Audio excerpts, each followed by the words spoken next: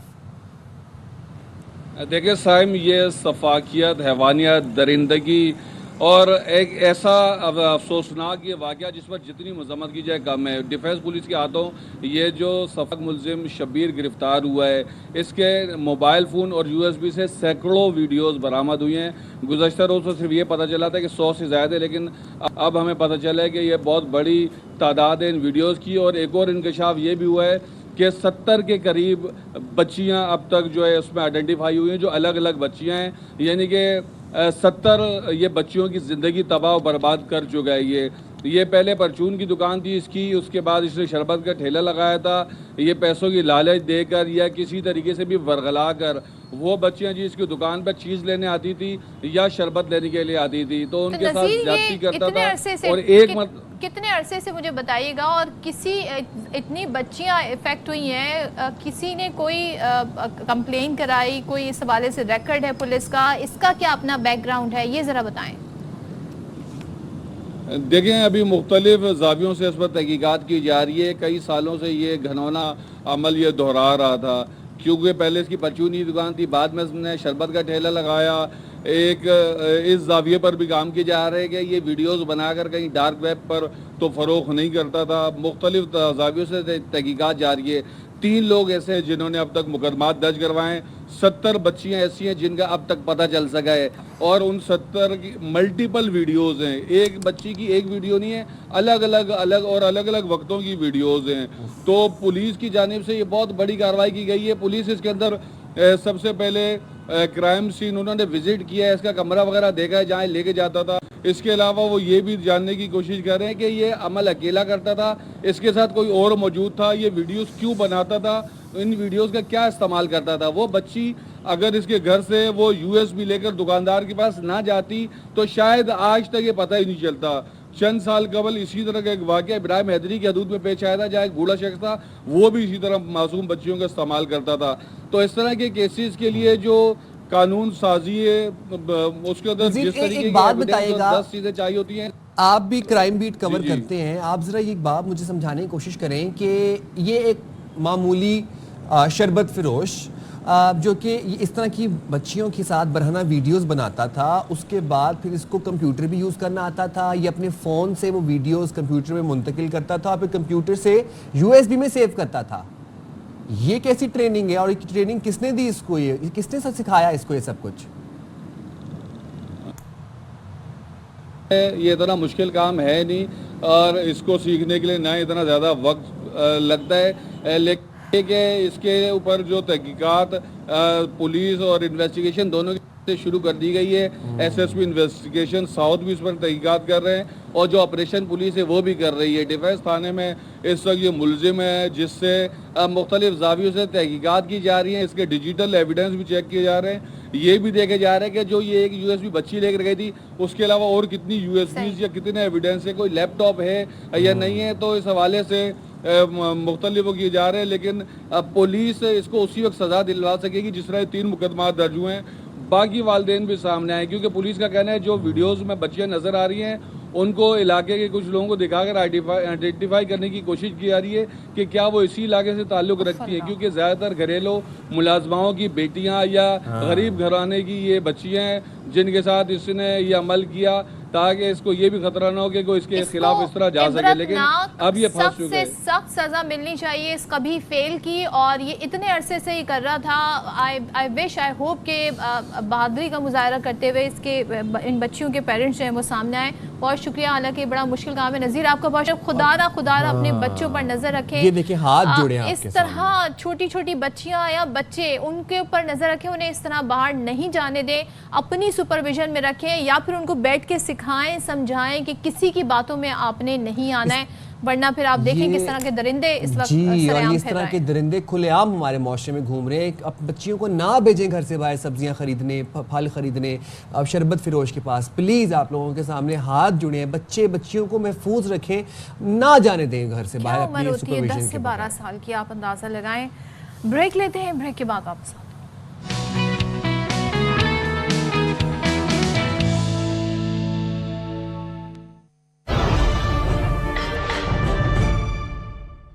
Welcome back जनाब। और यहाँ पर एक बड़ी इंपॉर्टेंट डेवलपमेंट के बारे में हम बात करने जा रहे हैं। खिराज तहसीन भी पेश करेंगे इस डेवलपमेंट को, क्योंकि पॉजिटिव डेवलपमेंट है। अब होता क्या है कि इंटरनेट की एक जो डीपेस्ट सतह होती है उसको कहते हैं डार्क वेब। अच्छा, उसके ऊपर भी काफ़ी लेयर्स होती हैं और फिर देन एक लेयर वो आती है कि जो ऐप्स हम यूजुअली इस्तेमाल करते हैं अपने डेली लाइफ के अंदर, लेकिन हमें लग रही होती हाँ उनके कुछ फीचर्स हैं जिन तक हमारी रसाई नहीं है। वहाँ पर क्या हो रहा है हमें पता ही नहीं है। जनाब मैं टिकटॉक लाइव की बात कर रहा हूँ। जो तूफान बदतमीजी टिकटॉक लाइव पर बरपा हुआ होता है, जो बेहूदगी टिकटॉक लाइव पर पाकिस्तान में हो रही थी।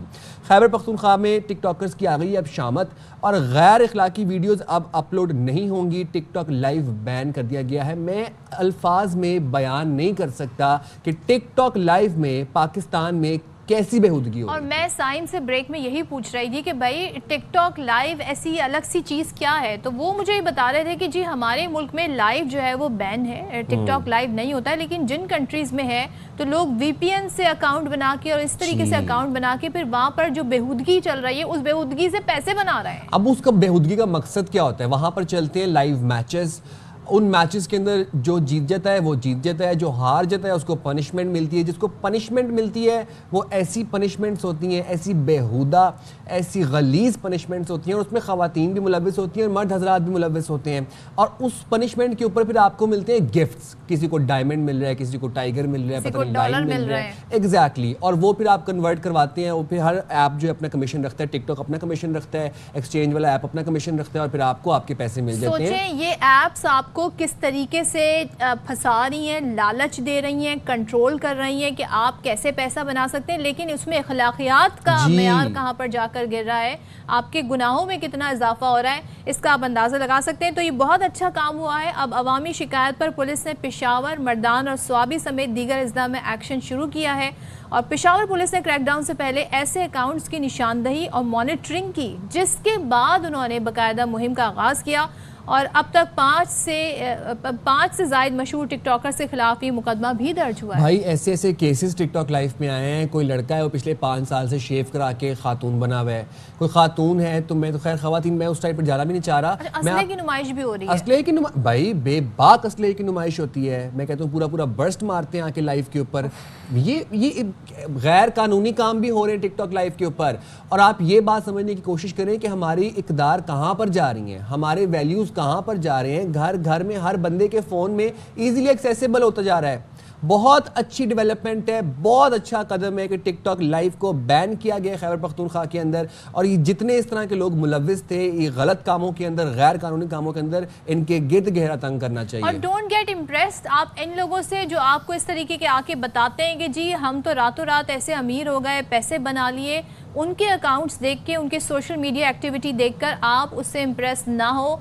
There is no easy money. आप जिस तरीके से ये पैसा कमा रहे हैं उसके पीछे क्या कुछ हो रहा है। और डार्क वेब इज़ एक अनदर वर्ल्ड है जिसके आप ज़ाहिर बेशतर आप अक्सर और बेशतर वाक़यात सुनते रहते हैं कि किस तरीके से वहाँ पर क्राइम्स हो रहा है और जिस लेवल के क्राइम हो रहा है वो सबके सामने। ओवर द नाइट कोई अमीर नहीं होता, एक प्रोसेस है, एक मेहनत है। थ्रू प्रॉपर चैनल जाएं। अगर आपको ये लगता है कि कोई आप किसी से इंप्रेस हो रहे हैं क्योंकि वो असले की नुमाइश कर रहा है, मैं आपको एक बात बड़े क्लियरली बता दूं, लाहौर में सीसीडी इतनी एक्टिव है। वैसे पंजाब की अगर हम बात करें भरपूर तरीके से क्रैकडाउन हो रहा है। असलहे की नुमाइश पे तो कोई गुंजाइश ही नहीं है, बदमाशी के ऊपर कोई गुंजाइश नहीं है। ये जो डाला कल्चर लाहौर में चलता था, पंजाब में चलता था, बहुत सवेर किस्म का क्रैकडाउन हो रहा है। और उसी के पेश नज़र हम देख रहे हैं केपी के अंदर भी ये बड़ा अच्छा इकदाम उठाया गया है, बड़ी अच्छी डेवलपमेंट है कि टिकटॉक लाइव को बैन किया गया। और तमाम तर वो मर्द और ख़वातीन जो कि बेहुदा हरकतें करते थे टिकटॉक लाइव पे बैठ के। अच्छा मज़े की बात यह है कि आप कह रहे हैं कि हम तो क्यों नहीं पहुँचती थी। भाई जिस टाइम आप मैं सो रहे होते हैं उस टाइम तो टिकटॉक लाइव चल रहा होता है। रात 12-1 बजे तो टिकटॉक लाइव के सेशन स्टार्ट होते हैं। क्यों? क्योंकि इन्होंने जो फॉरेन कंट्रीज हैं वहां पर जहां पर इनके गिफ्टर्स बैठे हैं उनकी टाइमिंग के हिसाब से अपना शेड्यूल मैच करना है। अच्छा इन्होंने पाकिस्तान की सिम से अकाउंट नहीं बनाए हुए, इन्होंने यूके और दीगर। अच्छा जी इसी पे बात कर लेते हैं। एसएसपी ऑपरेशन मसूद अहमद हमारे साथ हैं। Thank you so much Masood साहब, बहुत शुक्रिया। बहुत अच्छा इकदाम है इस तरह की जो घिनौनी चीज़ें हो रही हैं उन पर क्रैकडाउन करना। ये बताइएगा ये शिकायत किस तरह की आई, उस पर ये एक्शन हुआ, कैसे आपने सारी चीज़ों को मॉनिटर किया? जी बिल्कुल, आईजी साहब और हमारे सीसीपीओ साहब की डायरेक्शंस थी कि जो सोशल मीडिया पर किसी भी किस्म की जो अगर ऐसी एक्टिविटी हो रही है जो इलीगल है उसके ख़िलाफ़ आप एक्शन लें। तो और फिर अवामी कुछ शिकायत और अवामी रद्द-ए-अमल के तौर पर हमें ये कहा गया कि यहाँ पर कुछ ख़वातीन फहाशी और उरियानी वाली वो वीडियोस अपलोड कर रही हैं। तो उस पर हमने जो है ना वो सारे टिकटॉक के अकाउंट्स चेक किए और उस पर फिर हमने जिन जिन ख़वातीन और उन्होंने जो है ना वो इस तरह की फहाश और उरियानी वाली और नाजेबा हरकत वाली जो है ना वीडियोस अपलोड की हुई थी उनके ख़िलाफ़ हमने एक्शन लिया और उनके खिलाफ एफआईआर की। बेसिकली उनको सज़ा देना मकसूद नहीं है basically, but actually the thing is कि उनका इस्लाह हो जाए, उनकी सज़ा ना हो इस्लाह हो, कि वो माशरे में एक बाइज़्ज़त तौर तरीके से अपनी ज़िंदगी गुजार सकें। अच्छा मसूद साहब ये बताएगा कि इन फ्यूचर इस तरह की फहाश हरकतों को कंट्रोल करने के लिए जो तूफ़ान बदतमीज़ी चलता है पूरी पूरी रात टिकटॉक लाइव के ऊपर, इसको कंट्रोल करने के लिए क्या टेक्निकल इक़दाम किए जा रहे हैं? जी बिल्कुल, ये हम सारे जो हमारे अकाउंट्स हैं, पेजेस हैं डिफरेंट जो यहाँ पर ख़वातीन या लोग चला रहे हैं उनकी हम डिटेल्स कलेक्ट कर रहे हैं और हम ये पाकिस्तान टेलीकम्युनिकेशन अथॉरिटी को लिखेंगे कि इनको परमानेंटली इनको बैन किया जाए फर्स्ट। सेकेंडली जो इस तरह के एडमिन ग्रुप्स हैं या जो एडमिन है जो इस तरह के ग्रुप्स के होते हैं उनके खिलाफ हम लीगल कार्रवाई पीनल कोड के तहत करेंगे तो उनको खिलाफ प्रॉपर एक्शन होगा। और थर्डली इसके साथ साथ हम जो पेशावर में ख़ासकर असला कल्चर वाले हैं उनके खिलाफ हमने बहुत बड़ा क्रैकडाउन किया और उसमें भी हम तकरीबन 110 के लगभग हम लोग गिरफ्तार कर चुके हैं जो ये असला लेकर और लोगों को डराते थे और फिर ये फाश और उरियानी वाली। तो बेसिकली हम अपने एक मुआशरे की और सोसाइटी की और सूबे की एक अच्छी इक़दार को प्रमोट करेंगे, न कि हम ऐसे चाहेंगे कि यहाँ पर कोई गलत चीज़ें अपलोड हों और खौफ व हरास फैले और माशरे में जो है ना बेराहवी की तरफ जाए। चाहिए मसूद साहब, थैंक यू सो मच। ज़ाहिर है जिस तरीके है उसकी डीलिंग हो रही है, असलहे की डीलिंग हो रही है और फिर जिस तरह का मवाद फैलाया जा रहा है किसी के लिए बेनिफिशियल नहीं है। सो आप लोग भी be mindful what you watch and what you see, अपने एल्गोरिथम का भी ख्याल आप लोगों ने रखना। चलें जी, अपना वीकेंड अब आप सेफली गुजारिएगा। मुलाकात होगी अब आपसे पीर को 9:03 पे। अपना बहुत ख्याल रखिएगा। तब तक के लिए अल्लाह हाफिज। पाकिस्तान जिंदाबाद।